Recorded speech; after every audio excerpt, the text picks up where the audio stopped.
आज हम आपके लिए एक रिएक्शन वीडियो लेकर आए हैं, वो भी हॉरर रिएक्शन वीडियो। आज हम जिस वीडियो को रिएक्शन देने वाले हैं वो है होने मंडे की एक वीडियो जिसका नाम है नया स्कूल।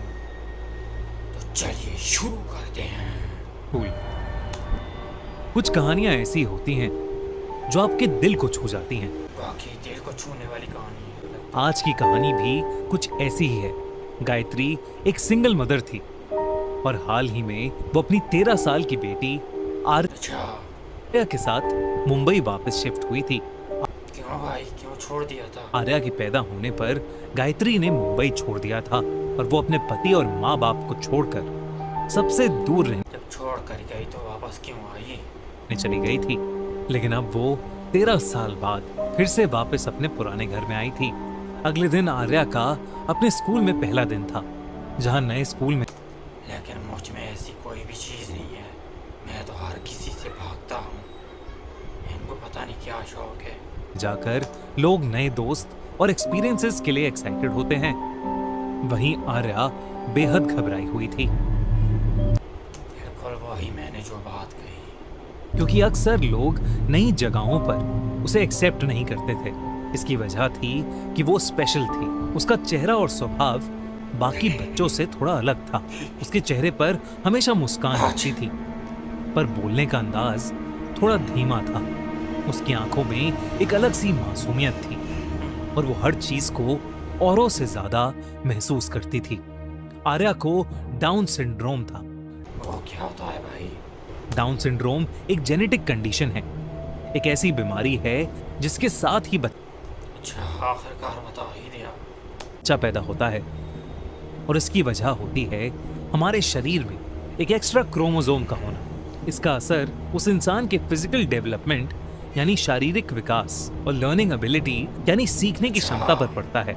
डाउन सिंड्रोम से सफर करने वाले लोगों के बोलने की रफ्तार थोड़ी धीमी हो सकती है और चेहरे में भी कुछ डिफरेंसेस दिख सकते हैं, लेकिन इसका मतलब ये बिल्कुल नहीं है कि वो कमजोर होते हैं। सच तो ये है कि डाउन सिंड्रोम वाले लोग दिल के बहुत साफ, प्यार देने वाले और भावनाओं से भरे होते हैं। उनकी खुशियां छोटी छोटी चीजों में होती हैं और उनकी मुस्कुराहट बहुत सच्ची होती है। और ऐसी ही कुछ आर्या भी थी, दिल की एकदम साफ। पर नए स्कूल में आर्या का पहला दिन अच्छा नहीं जा रहा था। क्यों भाई, क्यों अच्छा नहीं जा रहा था? सब बच्चे उसे अजीब तरीके से देख रहे थे। जब ड्राइंग की क्लास शुरू हुई तो क्लास में टीचर ने उसे स्केचबुक निकालने को बोला, पर उसके चेक करने पर निकाल बेटा, स्केचबुक निकाल। उसे अपनी स्केचबुक अपने बैग में मिली ही नहीं। उसे समझ नहीं आ रहा था कि ऐसा कैसे हो सकता था, क्योंकि उसे याद था कि उसकी माँ ने उसके बैग में उसके लिए नई स्केचबुक रखी थी। टीचर ने बिना सोचे समझे आर्या को सबके सामने डांट दिया। बच्चों ने उसका खूब मजाक उड़ाया।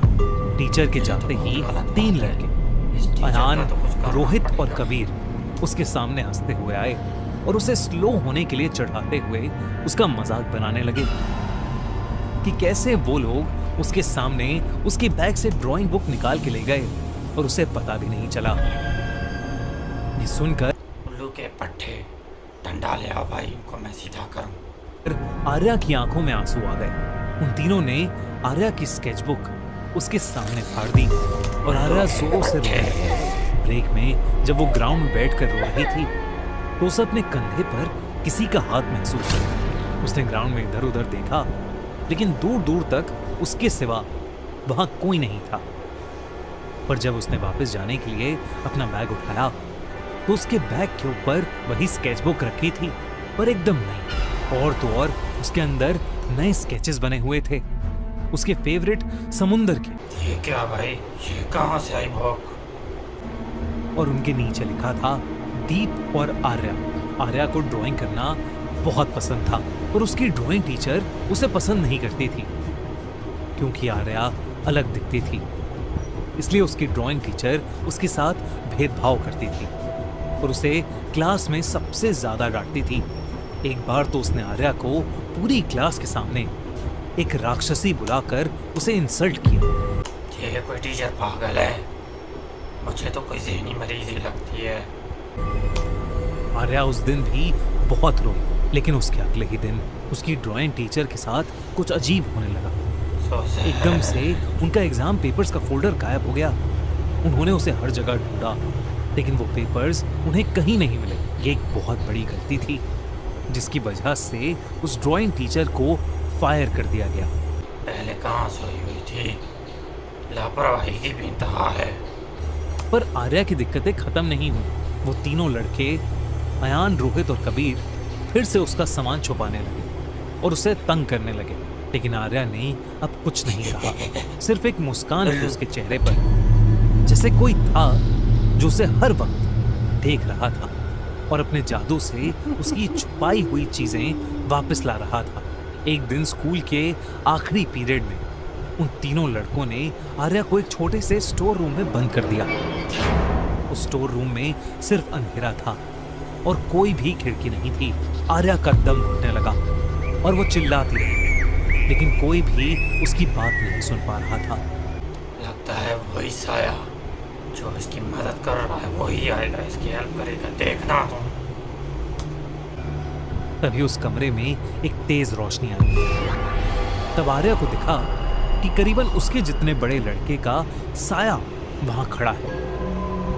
वो ये देखकर और घबरा गई, लेकिन उस स्टोर रूम का दरवाजा अपने आप खुल गया। इससे पहले आर्या कुछ समझ पाती, वो सफेद साया उसका हाथ पकड़ के उसे बाहर ले गया। वहीं वो तीनों लड़के जो आर्या को बुली कर रहे थे, देखा ना, जब मैंने कॉरिडोर कहा से था। गुजरे, कॉरिडोर की सब लाइट्स बंद होने लगी। उन्हें एकदम से अपनी गर्दन पर किसी का हाथ महसूस हुआ और इससे पहले वो कुछ समझ पाते, किसी ने उनको हवा में उठा लिया। इनकी तो शामत आ गई, इनकी तो लग गए भाई, लग गए। और कॉरिडोर की दीवार पर पटक दिया। वो तीनों उसी दीवार से जैसे चिपक गए थे। वो लोग डर के मारे चिल्लाने लगे और इनके तो वाकई लग गए। अगर आपके भी ना लगे हैं तो अभी चैनल को सब्सक्राइब करें। मदद मांगने लगे। और तभी उनके सामने एक सफेद परछाई आ गई, जिसकी शक्ल बिल्कुल आर्या जैसी ही थी और आंखें एकदम खाली थी और शरीर पर कई घाव थे। उस सफेद परछाई ने उनका दम घोटना शुरू कर दिया। उस साए ने उनसे कहा कि आर्या भी ऐसे ही तड़प रही थी। इस पर उन तीनों लड़कों का रोना निकल गया और वो ये तो डर आर्या गए, को परेशान डर गए। करने के लिए उस साए से डर माफी गए मांगने साले। लगे। और तभी उस साए ने उन्हें जमीन पर गिरा दिया और वो वहां से गायब हो गए। वो तीनों भागकर घर शुक्र है रोने ही लग गए। मैं तो समझा कुछ और ही ना निकल जाए। चले गए, लेकिन उस साए ने उनका पीछा नहीं छोड़ा। वो साया उन्हें पूरी रात उनके घर के हर कोने में दिखता रहा। अगली सुबह उन तीनों को तेज बुखार हो गया और वो बस एक ही चीज बड़बड़ा रहे थे कि आर्या उन्हें माफ कर दे। इनको तो हवा भी निकल गई, कई हवा निकल गई। और वो उसे कभी नहीं परेशान करेंगे। उन लड़कों के पेरेंट्स ने आर्या पर शक करते हुए स्कूल की प्रिंसिपल से सारी बात शेयर की। प्रिंसिपल ने फिर सीसीटीवी चेक किया। फुटेज में आर्या कभी अकेली थी ही नहीं। हमेशा एक धुंधला सा साया उसके पीछे दिखता। आर्या की माँ भाई ये कैमरे डिटेक्ट कैसे कर लेते हैं, इसकी तो मुझे आज तक समझ नहीं आई कि ये जिन्नात वगैरह कौन डिटेक्ट करता है। गायत्री को स्कूल बुलाया गया। उसने आर्या से सब पूछा और आर्या ने बताया कि वो दीप है, उसका साया वाला दोस्त जो हमेशा उसके साथ रहता है। दीप का नाम सुनते ही गायत्री का चेहरा सफेद पड़ गया और वो चाहकर भी अपने आंसू नहीं रोक पाई। उसने प्रिंसिपल को देखा और बताया कि वो साया, वो आत्मा आर्या के जुड़वा भाई दीप की है। दीप और आर्या दोनों ये क्या हो गया भाई, इसका भाई जिंदा कैसे हो गया? छोटे बच्चों की रूह बड़े कैसे हो जाती हैं? कोई हमें भी तो समझाए। ट्विंस पैदा हुए थे और दोनों को ही डाउन सिंड्रोम था।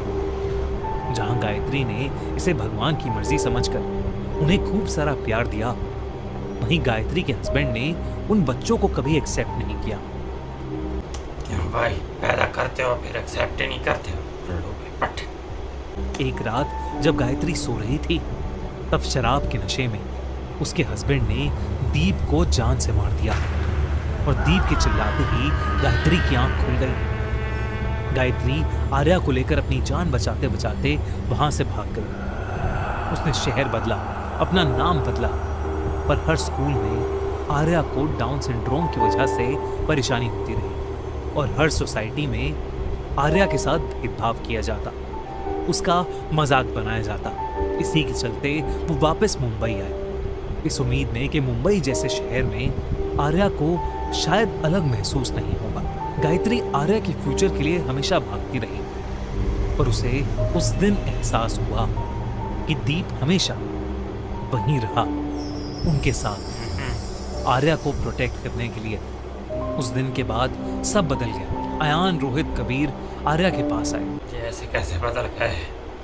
इनको तो ये तो क्या कहते छड़क गए, डाल गए बुज़दिल। उन्होंने उससे माफी मांगी, उसे ढेर सारी स्केच बुक्स गिफ्ट की, अपना लंच शेयर किया और वो सब दोस्त बन गए। दोस्त बन गए भाई, दोस्त बन गए, दोस्त बन गए भाई, दोस्त बन गए। आर्या की जिंदगी में अभी भी हर स्पेशल मोमेंट पर दीप का साया उसे और अपनी माँ को दिखाई देता है। आर्या अब कभी दुखी नहीं होती, क्योंकि उसे पता होता है कि उसका भाई, उसका दीप हमेशा उसके साथ है। दोस्तों, ऐसे कई बच्चे होते हैं, कई इंसान होते हैं जो डाउन सिंड्रोम से गुजर रहे होते हैं, जिन्हें हमें सपोर्ट करना चाहिए, उनके साथ कभी भेदभाव नहीं करनी चाहिए। डाउन सिंड्रोम होने के बावजूद लोग अलग अलग फील्ड्स में सक्सेसफुल हुए हैं, जैसे एक्टिंग, म्यूजिक, मॉडलिंग। कई लोगों ने तो $1 मिलियन कंपनीज भी बनाई हैं और स्पोर्ट्स के बड़े बड़े मेडल भी जीते हैं। इसलिए सच में ये सब लोग सितारे हैं जमीन पर। दोस्तों, ऐसे ही लोगों की एक इंस्पिरेशनल कहानी लेकर आए हैं आमिर खान अपनी नई मूवी ये भाई स्टोरी तो खत्म हो गई। आपको कैसी लगी स्टोरी? हो नीचे आपको कैसी लगी स्टोरी नीचे कमेंट करके बताएं और चैनल को सब्सक्राइब करें। मज़ीद ऐसे वीडियो देखने के लिए हमारे चैनल को सब्सक्राइब करें। अगर ना किया रात को आपके ख्वाबों में आपको आके डराऊंगा मैं। Follow subscribe